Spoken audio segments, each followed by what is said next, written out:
It's Tuesday, February 6, 2024. Welcome to the Blessors of Israel podcast. I'm Matthew Dodd, Executive Director of Blessors of Israel. On Friday, October 27, 2023, I received an email with a subject line that read, "Disgusting." Now, with a subject line like that, I suspected the email's author was not a fan of Blessors of Israel. My suspicion was quickly confirmed, for I soon discovered the email was laced with accusations against Israel, similar to what is frequently spread by Israel's enemies, not only in the Middle East, but at the UN, in the mainstream media, and on college campuses across the U.S. Not content with limiting his attacks to Israel, the author proceeded to mischaracterize the Bible before concluding his email with an expression of his personal distaste for Blessors of Israel. He said, and I quote, "Your organization disgusts me." Now, I remember praying for this person as I sent my response, asking the Lord to open his heart so that we might begin to dialogue. It's been a little over 3 months since I responded, yet I have not received a response in return. In fact, the only response I received was from the subscribers to the Blessors of Israel newsletter. So many said they found my response helpful because they want to know how to respond to their friends and family who have believed the anti-Israel narrative. So after much prayer, I felt led to share my response with you as well via this podcast. You'll notice that I frequently ask questions throughout my response. I did so because questions are a powerful way to reveal the flaws in someone's logic or point of view. My goal was not to embarrass or shame the email's author, but to hopefully stimulate a desire within him to discover the truth about Israel and its war against Hamas. Beyond this podcast, my hope is that we Christians will begin to dialogue with non-Christians and help them see the flaw in many of the talking points concerning Israel and the modern Palestinian problem. Ultimately, my prayer is that as we engage with non-Christians, God will open a door for us to talk about His Son, Jesus Christ, because our world truly needs Jesus. So here's my response to "Your organization disgusts me." I wrote, "Thank you for sharing your perspective. Like you, I am also deeply concerned by what is happening between Israel and Hamas, and I am praying for a peaceful resolution. I am grieved to read of the horrific things that have been done to the Israelis and that so many innocent Palestinian women and children in Gaza have also been injured or killed because they dwell in a land that is governed by Hamas terrorists." As I reflect on your email, some questions come to mind by way of response. I sincerely hope that this will open the door for future dialogue. Hamas is an internationally recognized terrorist organization, which does not recognize Israel's right to exist and is committed to the extermination of the Jews. If you had an enemy within the boundaries of your control who was committed to your annihilation, what would you do? And what do you recommend that Israel do when it has attempted to live in peace with an enemy that does not want peace? Do you believe that Israel has the right to defend itself from such an enemy? Is there something that Israel could do that it has not tried in the past? Recent reports have revealed that Hamas deceived Israeli leaders into thinking they wanted to live peacefully with Israel. In response, Israel permitted thousands of Palestinians to come into Israel because Israel's leaders believed the Palestinians in Gaza would benefit from higher wages.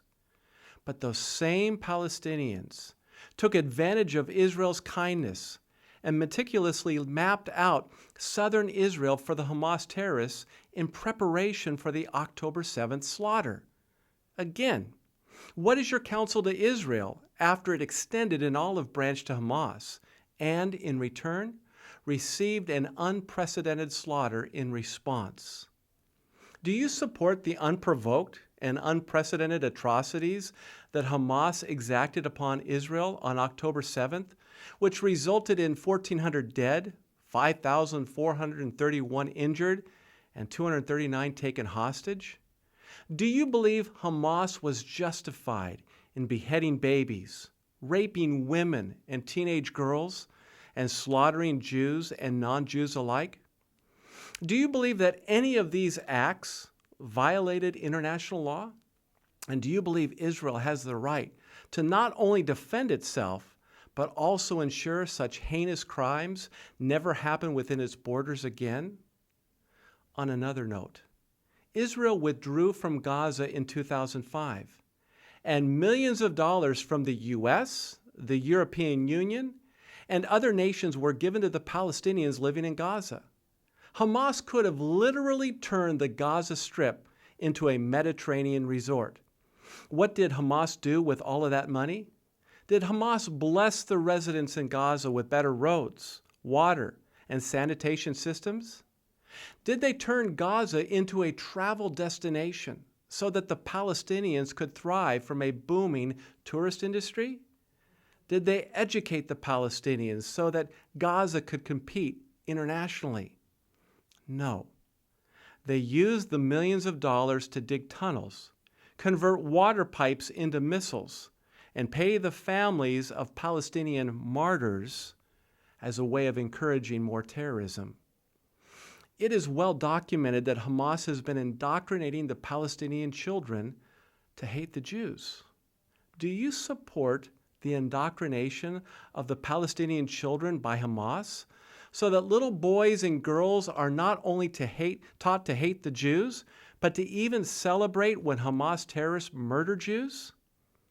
It's also well documented that Hamas stores weapons and ammunition under hospitals and schools.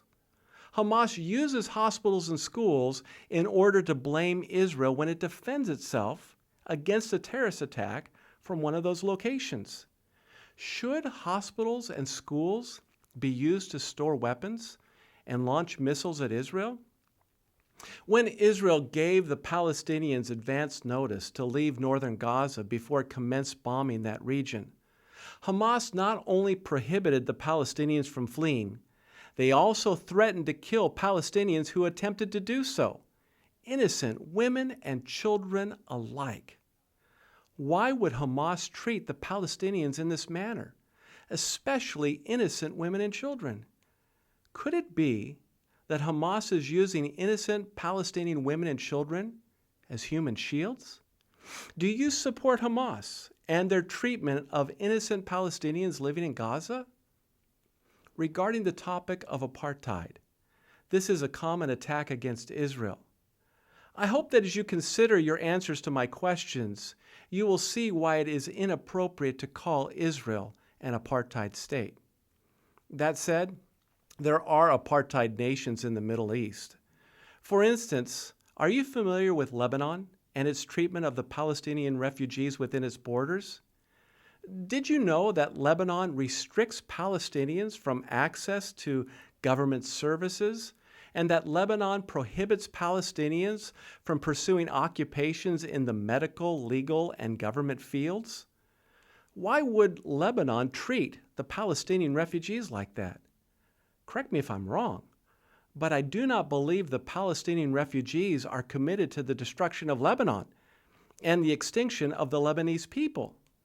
And why has Syria done the same thing to the Palestinian refugees within its border? Doesn't that sound like apartheid to you? And on a similar note, why hasn't Egypt, Syria, Lebanon, or Jordan welcomed the Palestinians into their countries? Could there be another reason? If so, what do you think that reason is? Do you think it may have to do with the destruction of Israel and the extermination of the Jews? Do you believe that Hamas, Hezbollah, and Iran's collective commitment to the destruction of the state of Israel and the extermination of the Jews can be rightly defined as a commitment to commit genocide? If not, what is your definition of genocide? Please know that God does not delight in the death of anyone, because he wants everyone to turn from their sin and have a life-transforming relationship with him through faith in his Son, Jesus Christ. Ezekiel 33, verse 11, John 3:16, and Ephesians chapter 2, verses 8 and 9. And it is also true that Jesus Christ is coming back. And when he does, he will make right all that is wrong, for his kingdom will be righteous and just. Isaiah chapter 9, verses 6 and 7. As I close, you stated that you're disgusted by Blessors of Israel. Hopefully my comments and questions will serve as the catalyst for you to reconsider your view. I appreciate your time and look forward to future dialogue. By his grace, Dr. Matthew Dodd, Executive Director. As I close this podcast, will you please join me in praying not only for the peace of Israel and for the leaders of the United States, but for those like this person who emailed me, that they will discover the truth about Israel and, more importantly, their need for Jesus Christ. To receive the latest news concerning Israel with biblical commentary, please visit our website at www.blessors.org. That's Blessors with an ORS.org. Please subscribe to our channel on this platform and also like this podcast. Follow us on Facebook, Twitter, and Getter. We also appreciate your prayers and ongoing financial support as we build this new important ministry. Thanks again for joining me. Remember, those who bless Israel will be blessed. Shalom, shalom.